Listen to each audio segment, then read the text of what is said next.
Hola amigos, bienvenidos a un nuevo episodio de Fútbol Mundial Podcast.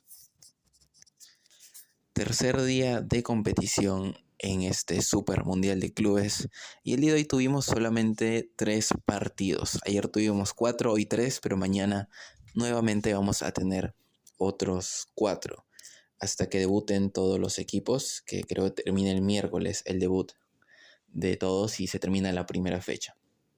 Pero sin más, vamos a repasar la jornada del día de hoy, que arrancó con el encuentro entre el Chelsea y Los Ángeles Galaxy, debut con victoria del equipo inglés, duelo entre ingleses y estadounidenses.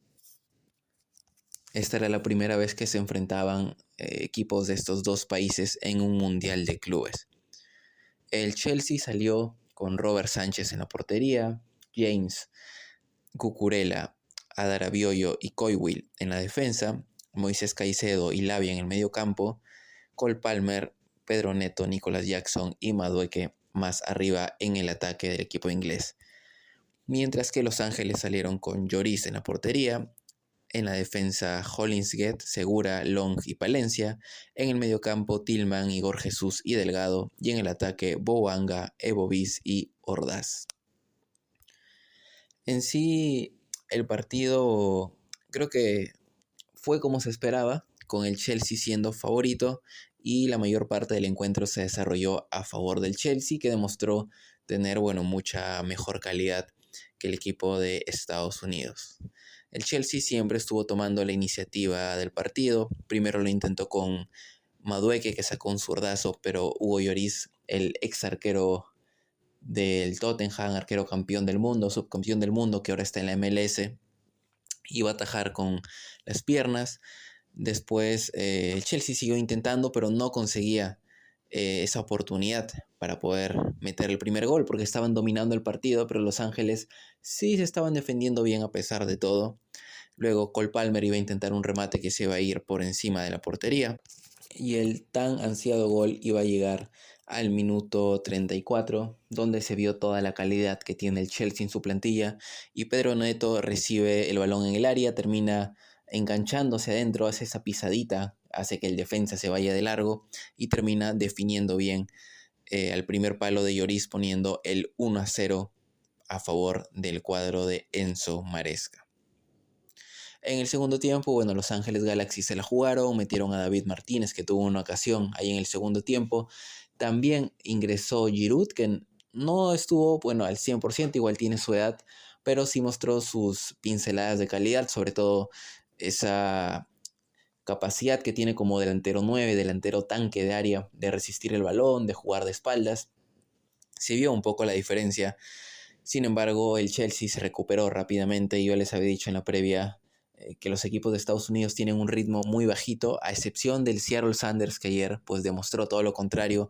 Pero Los Ángeles Galaxy, ya cuando enfrentaron a un equipo de la Premier League, sí que se quedaron bastante atrás y siguió generando ocasiones después para intentar conseguir el segundo gol. Nicolas Jackson iba a intentar un cabezazo, pero iba a ser bloqueado por la defensa de Los Ángeles Galaxy. Después Bouanga iba a tener una ocasión, recortes adentro, iba a terminar rematando, pero Robert Sánchez iba a atajar el tiro del jugador de Los Ángeles Galaxy, y después iba a conseguir el 2-0 Enzo Fernández con un cabezazo centro de Delap, y el jugador del Chelsea iba a poner el 2-0. El argentino había marcado también en la final de la Europa League contra el Betis. Si no me equivoco, fue un gol bastante parecido, centro, y Enzo Fernández llega de sorpresa como mediocampista a cabecear. Este gol fue bastante parecido, y de esta manera, el Chelsea ya ponía el 2-0 y prácticamente sentenciaba el partido. Los Ángeles Galaxy intentaron por ahí descontar para poner el 2-1 de honor al menos en el partido. Los goles son importantes, pero el criterio de desempate, si dos equipos en grupos quedan con el mismo puntaje, el criterio es enfrentamientos directos como primero. Dudo que en este grupo Los Ángeles Galaxy y Chelsea termine con el mismo puntaje, así que no contaría mucho ya el tanto, pero nunca se sabe. Iba a intentar descontar Los Ángeles Galaxy, pero no consiguió meter ni siquiera un gol, y el Chelsea Con comodidad consiguió un 2-0 que le permitió llevarse esta victoria y los 3 primeros puntos en este grupo. Creo que el Chelsea también jugó un poco reservado, no es que haya jugado a su máximo nivel. Creo que todos los equipos de Europa se van a guardar un poco cuando se enfrenten a rivales de menor categoría y creo que el Chelsea lo hizo, no jugó pues con toda la intensidad que lo suele hacer, porque tampoco había tanta necesidad de hacerle eso a Los Ángeles Galaxy, sabiendo que después tienes que enfrentarte al Flamengo en la segunda fecha, que va a ser un rival más difícil aún. Y bueno, Los Ángeles Galaxy van a jugar la próxima fecha contra el Esperance de Túnez, que perdió también contra el Flamengo, y vamos a llegar a ese partido. Pero bueno, ahí uno de los dos tendrá que tratar de conseguir 3 puntos, el empate no le sirve, tiene uno de los dos que intentar ganar para pues tener chances y poder soñar con pasar a la siguiente ronda. Así que victoria del equipo londinense que empieza bien este grupo y creo que es favorito para quedar primero. Aunque igual por ahí el Flamengo les da la sorpresa, que no me sorprendería. Bueno, el segundo partido del día fue el encuentro entre Boca Juniors y Benfica. Probablemente el mejor partido en lo que va de la competición. Aunque el de ayer también, el último que se jugó entre el Botafogo y el Seattle Sounders, también me pareció muy bueno, bastante entretenido. Pero este tuvo pues ese toque sudamericano.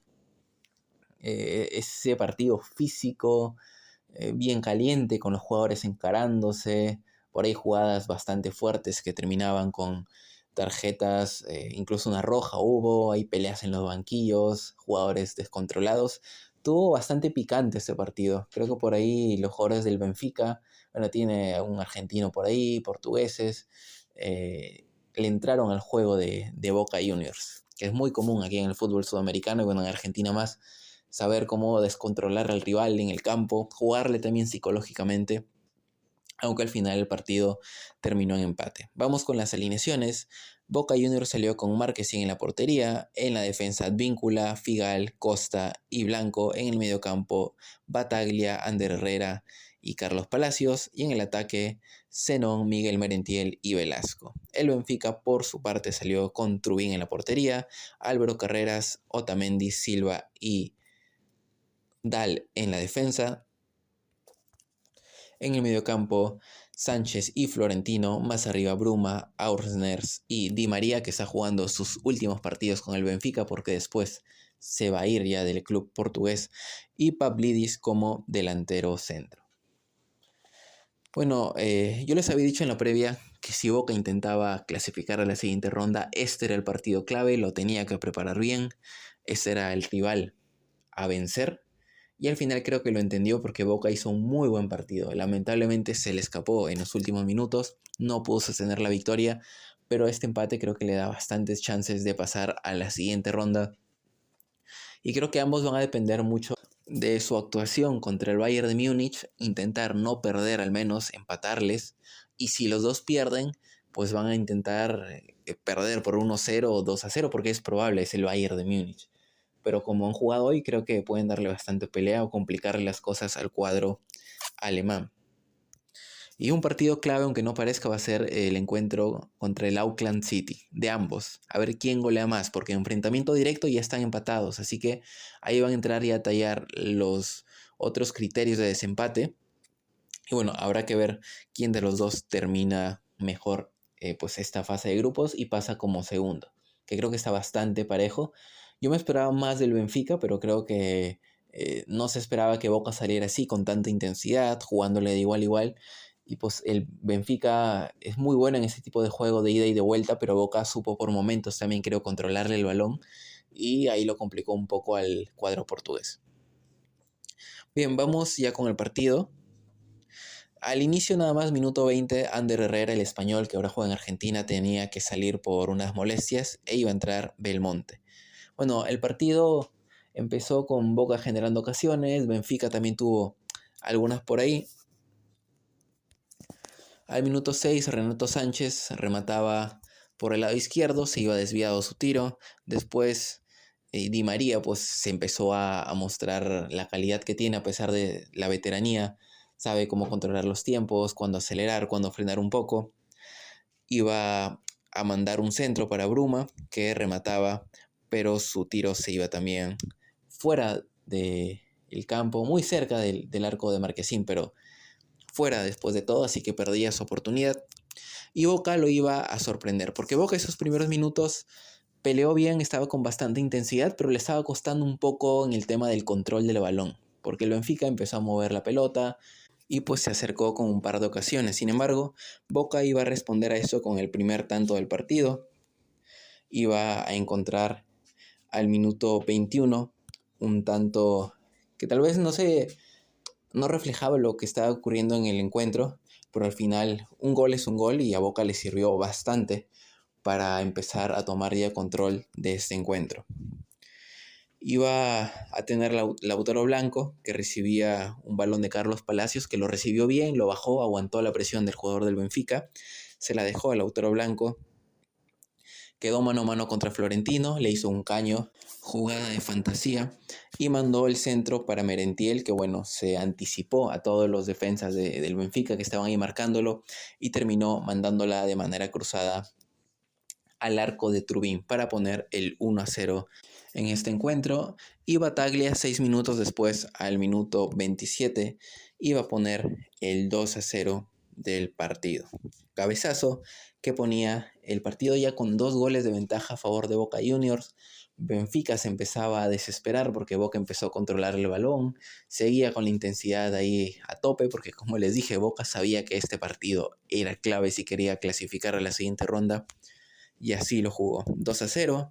El Benfica no encontraba cómo hacerle daño al cuadro argentino, pero finalmente iba el cuadro portugués a recibir una oportunidad muy valiosa, porque ya cuando estaba por terminar el primer tiempo, una falta sobre Otamendi, que lo derribaron ahí en el área, le hicieron una falta con la pierna, o sea, el jugador de Boca intenta rechazar el balón, pero no llega, y con el pie, en vez de darle la pelota, le da en la pierna a Otamendi.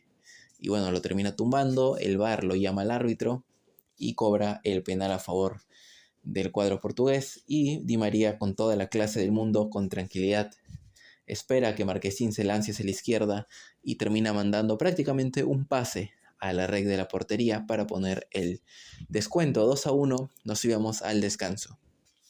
Ya en el segundo tiempo, el partido se volvió bastante friccionado, mucha falta, mucho careo, mucho pues reclamo. De hecho, a Ander Herrera lo expulsaron en el primer tiempo, cuando el árbitro estaba revisando la jugada del VAR para ver si cobraba penal o no a favor del Benfica. Y Ander Herrera se descontrola y lo tienen que agarrar los de seguridad porque se iba contra el árbitro. Y bueno, en un expulsado que ya estaba ya en la banca, lo habían sacado a Ander Herrera por esa molestia, y Boca, bueno, se llevaba una roja. Ya en el segundo tiempo, como les dije, el partido se volvió muy friccionado.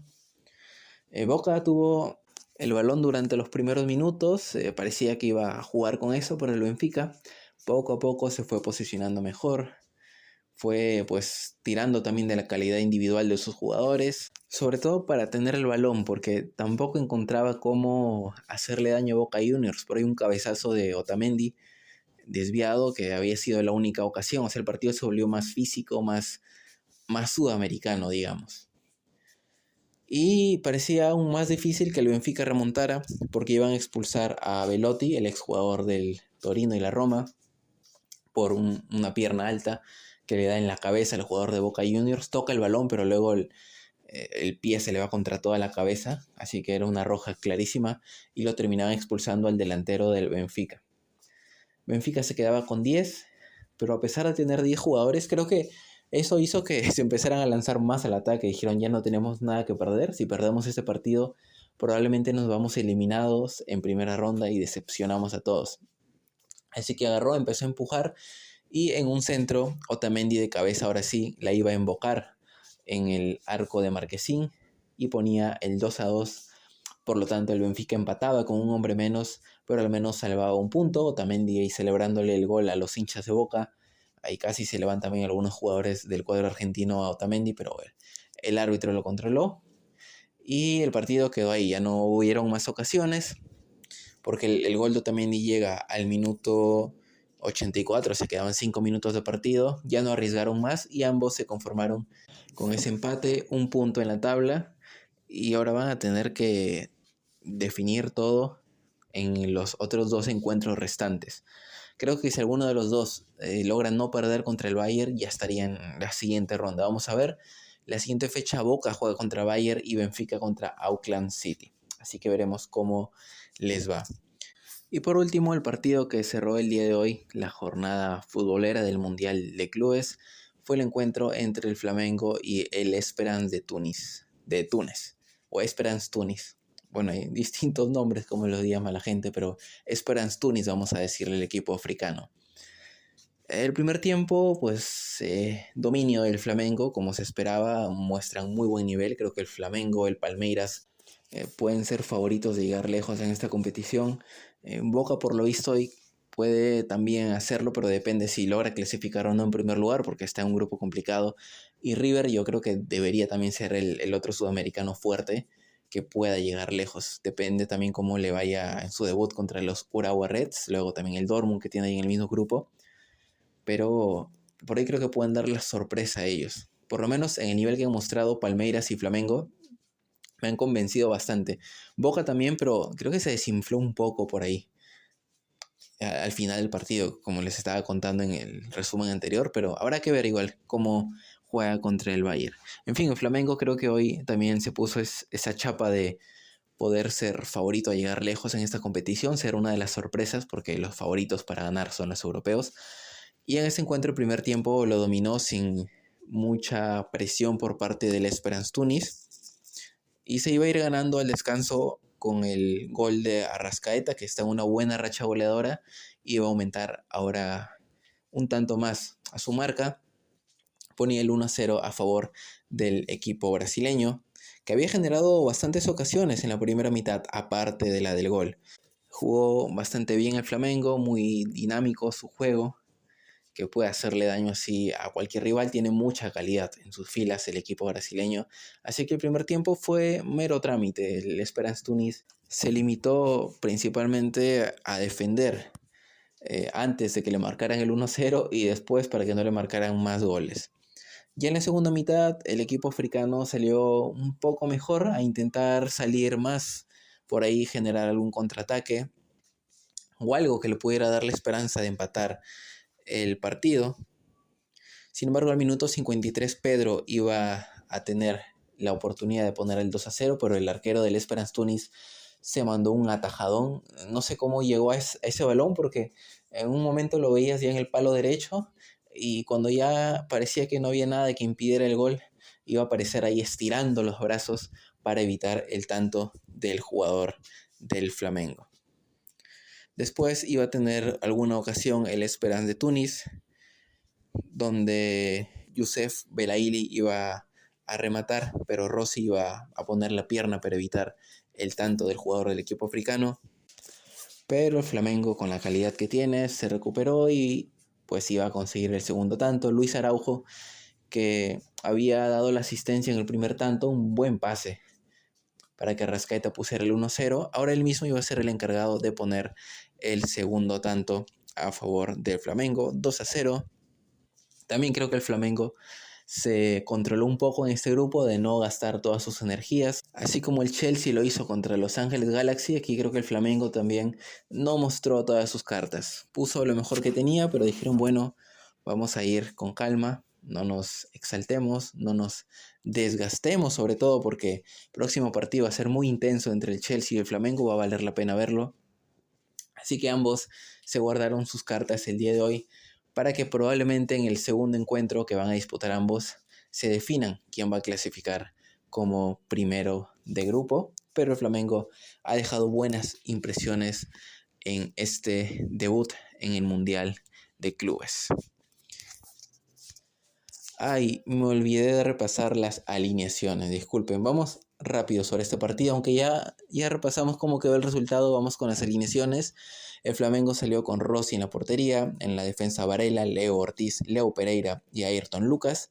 En el mediocampo Pulgar y Jorginho, el jugador italiano, ex Chelsea, ex Arsenal, que ahora reparte su calidad en el fútbol brasileño, y se notó mucho cuando salió, porque él le estaba dando mucho juego ahí al Flamengo en el medio campo, y en el segundo tiempo, donde tuvo esos minutos el Esperance de Tunis, se notó bastante la falta que le hacía ya a Jorginho después de que salió del campo, en ese control del partido del Flamengo, pero seguramente contra el Chelsea va a jugar mucho más tiempo. De hecho, su ex equipo. Más adelante subieron Luis Araujo, De Arrascaeta y Gerson y como delantero Pedro. Mientras que la Esperance de Tunis salió con Ben Said en la portería, en la defensa Ben Hamida, Tougai, Meria y Ben Ali, en el mediocampo Okbelu, Guenichi y Jebali, por las bandas Belaili y Yansase, y en el ataque Rodrigo Rodríguez. Vaya juego de palabras, ¿no? Tiene el delantero del Esperance Tunis, Rodrigo Rodríguez. En fin. Y bueno, amigos, así terminó la jornada del día de hoy. Número 3, día 3 de competición. Mañana tenemos 4 partidos nuevamente. A primera hora juegan el Fluminense contra el Borussia Dortmund, así que arrancamos con todo. Después River Plate debuta contra el Urawa Reds. Después el Ulsan HD juega contra el Mamelodi. Y finalmente Monterrey contra Inter para cerrar la jornada del día martes. Así que amigos, poco a poco van debutando los equipos hasta el día miércoles, que debuta el Manchester City, debuta el Real Madrid, el Pachuca, el Salzburgo, la Juventus, el Al Hilal, el Wydad. Todos ellos se enfrentan. Así que nada, esto ha sido todo por el episodio del día de hoy. Espero que les haya gustado este resumen de la jornada. Y ya saben que si quieren seguir escuchando, nos pueden encontrar como Fútbol Mundial en las plataformas de podcast de Spotify, Spotify for Podcasters, Apple Podcasts, Breaker, Radio Public, Pocket Cast, Podcast Addict y Podtail. También estamos como Fútbol Mundial Podcast en YouTube y YouTube Music y en las redes sociales de Instagram, Facebook y TikTok. También nos pueden encontrar ahí como Fútbol Mundial Podcast. Yo soy Javier Salinas, gracias por haber estado aquí, espero que hayan disfrutado y nos vemos en el siguiente episodio. Adiós.